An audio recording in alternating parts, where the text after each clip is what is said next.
Okay, FAQ number 96. We're back to these again. I have a few more I'm going to do, and then I'm going to be done with these FAQ videos.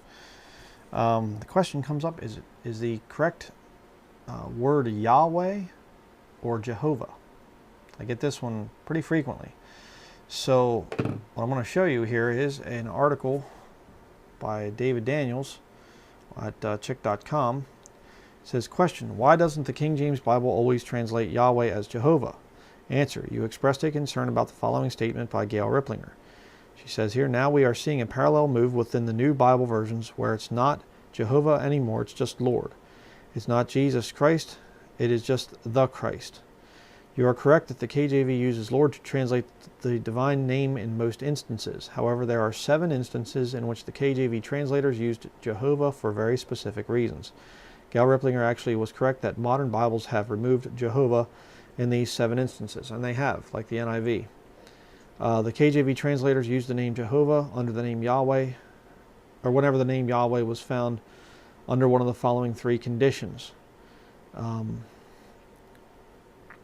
you know, I'm not going to read this whole thing. You can read the article. You can go. I'll leave the link to it down in the description box.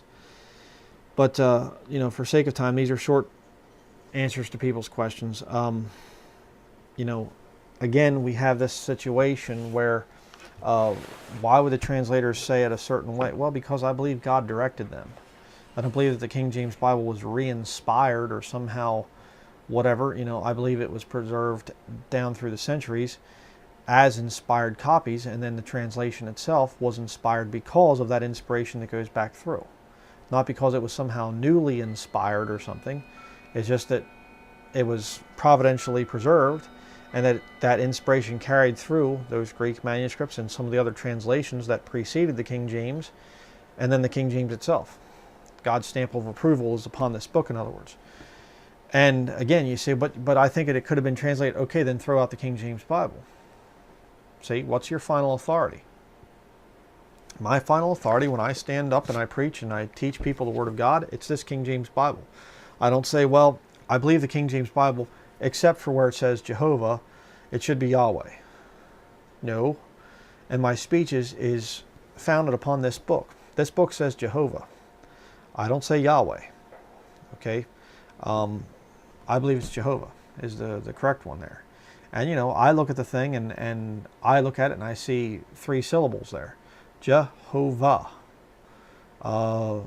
There's 3 within the Godhead. You know. But Yahweh's only 2. Which is why I think a lot of Jews would probably, that reject Jesus Christ, I should say, that's why they're saying Yahweh. Because it leaves out part of the Godhead. So, for me personally, I say Jehovah. Why? Because my Bible says it. That's pretty much how I'd answer that one.